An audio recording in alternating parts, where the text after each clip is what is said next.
Hello fellow book lovers and welcome back to my book channel. I thought today we would go through 5 book talk sensations and I will just give you my honest opinion and let you know whether I think they are worth reading or not. So grab your drink, mine is a peppermint tea, and let's get into it. So the first thing I wanted to talk about was Once Upon a Broken Heart by Stephanie Garber, and this is going to be my controversial take of the day. I know this is a beloved book. There are so many people in the book community who absolutely love this. For me personally, I didn't get the hype. I understood the assignment. I understood that it was trying to be really fantastical and whimsical and colorful and really beautiful fantasy, and I think in that way it did deliver. I was also quite intrigued by Jax. Having not read the Caraval series first, I didn't actually know that this was loosely tied together and that Jax was a character that came from that world into this world. So I was intrigued by him even though I didn't have that link. So much of this book was clumsy, kind of stumbling through a lot of the plot. Like, it didn't really have direction.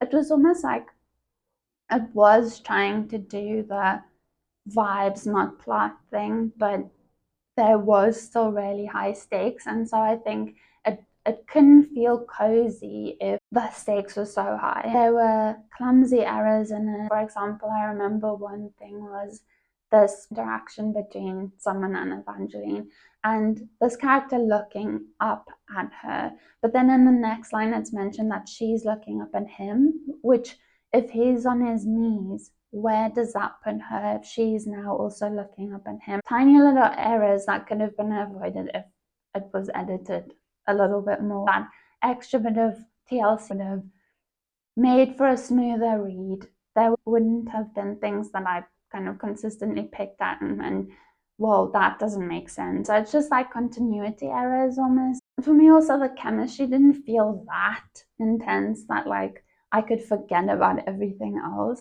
For me, it is very much the type of thing where something needs to work really well in a book, whether that's character or prose or setting or the plot. But if everything is failing throughout a book, it just makes me feel like, why am I reading this and why am I investing time into this? And I know that I'm in the minority with this because I know a lot of people like this book.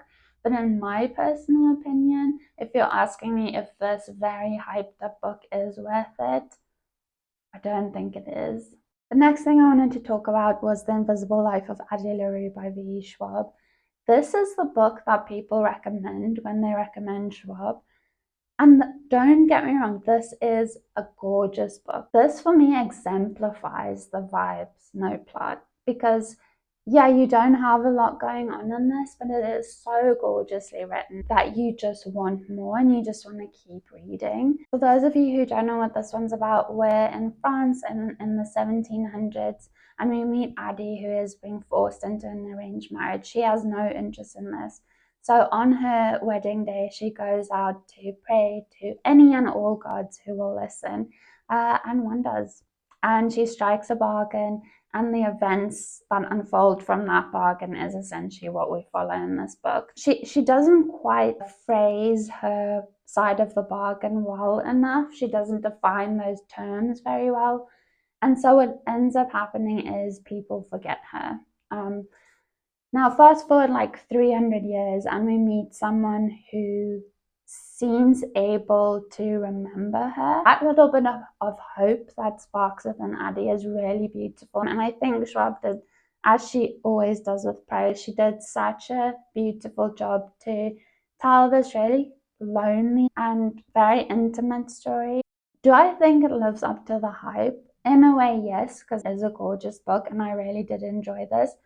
But this wouldn't be my number one Schwab book that I recommend. What I would recommend to anyone who will listen is Vicious, because I think what this does is so clever. We have these extraordinaries or EOs who all had near-death experiences and came back with superpowers, but it's completely flipping the superhero trope on its head and actually making them really villainous and like morally grey. This was my first Schwab book I ever read, and this is what kicked off my love affair with Schwab and like how much I admire her as an author, because this book is incredible. I would also probably recommend the Shades of Magic series before I recommend this. So in a way, yeah, this is worth the hype, but I do think that her other books like Vicious and like Shades of Magic deserve far more hype.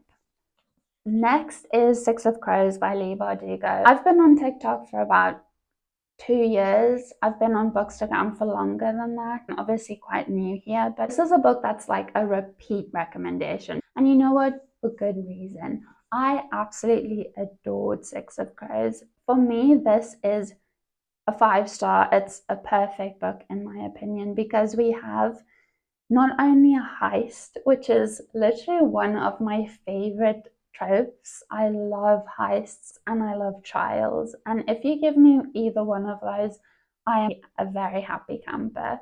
Now, this not only has a heist, but it has interesting magic and also has a cast of characters that work so well together. Every one of these characters individually is interesting and multifaceted. They all have something really unique to offer. They also have like incredible backstory, but together as a group, they work so well. I love scenarios and scenes in this book where they're just kind of sat together and you just kind of see chaos ensue, but to them it seems completely natural. I love the banter between all of the characters. There's something I would go back to and read again. Crooked Kingdom as well is a brilliant sequel. When you have a duology where both books work exceptionally well and is really well written, really well characterized, and just has a solid plot, I think that obviously deserves the hype. So yeah, if you're asking if Six of Crows is worth it, absolutely. Next is The Atlas 6 by Olivie Blake, and I think this has become almost like the go-to recommendation for dark academia. I know obviously The Secret History is still very much up there. If We Were Villains is still very much up there, but The Atlas 6 is certainly one that people tend to recommend too. And even though this one splits opinion a little bit more than the other books I've mentioned so far, I think this one definitely is more of a Marmite thing, where you either really like it or you just don't get it and like don't really want to read it even. So this one is a bit more controversial, I think, in overall opinion and sort of general consensus, but it is still a super hype book in my opinion anyway. From what I've seen, it almost always comes up in recommendation videos, and especially for dark academia, which makes sense obviously. Is this worth it? This is a tricky one for me because my reading experience of this was so strange, and I think maybe most people's were, but for me, the first, say, 100 pages was a bit of a slog to get through. It was so information heavy, and it does make sense because we have 6 to 7 POVs in this, because we have so many characters we need to put into place on this chessboard so we can actually properly launch into this game. Simultaneously, I don't think I minded seeing how they kind of interact in their own environment and in their comfort zone, but I think it was a slog to get through, and I think that's where most people give up on this, is sort of within the first 100 pages, just because it is so much information.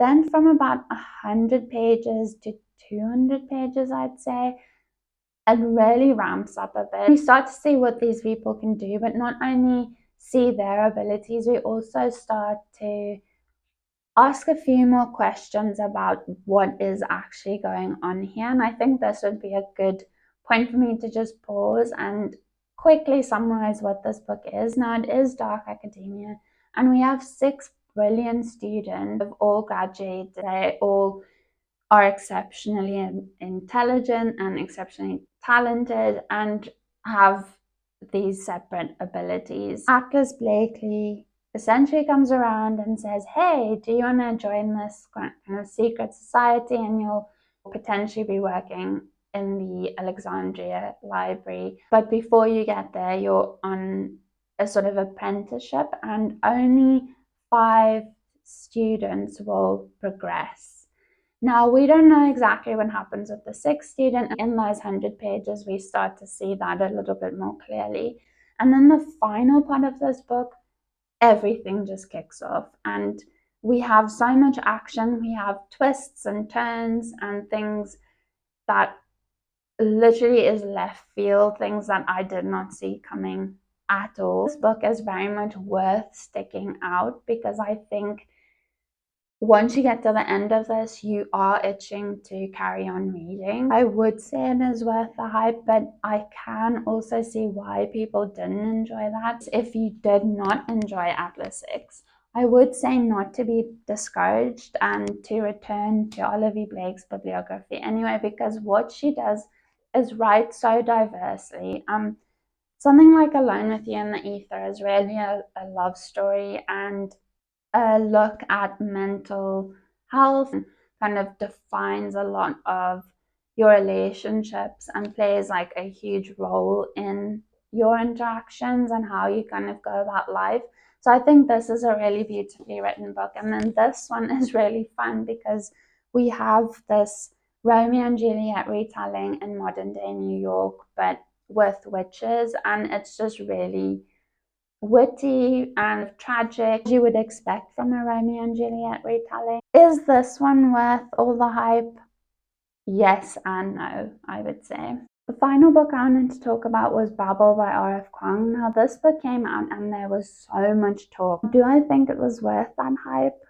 I really do. Not only is this book a fantastic commentary on colonialism, racism, privilege, but it also has a really unique magic system. Taking a book that discusses translation and etymology and using that as your sort of basis for magic is really clever. As I remember it, you inscribe these pieces of silver and that literally powers magic. In that way, it's so linked to like appropriation because it is using foreign languages to power machines in Britain. That commentary alone is so powerful. If you've not read this and you're not sure what it's about, you basically see Robin, who is a Cantonese boy, taken to Britain under tutelage of some professor, I can't remember his name at this point, and kind of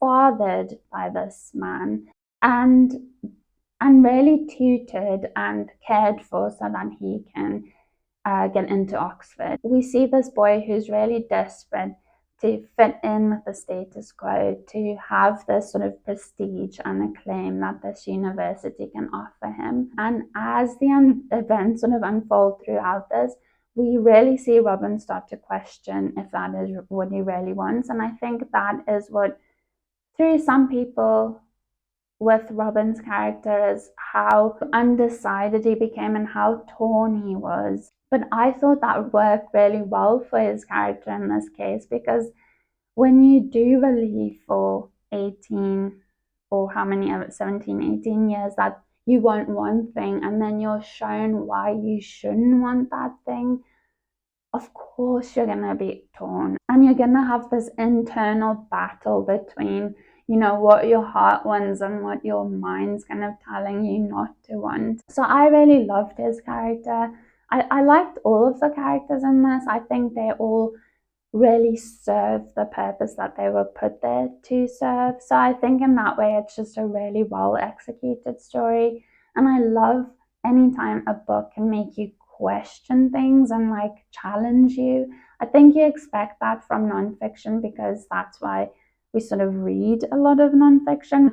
The tagline for this, which is an act of translation is always an act of betrayal. The sort of ever-present question in this and debate in this is, can we maintain the integrity of what something is trying to say if we're translating it into a language where we might not have the correct words to like accurately convey that message? You see that happen very early on. There's an incident in this book that gives like betrayal almost like a double meaning, not only the actual act of translation, but it's almost like betraying the person if you're not like accurately translating what they're saying.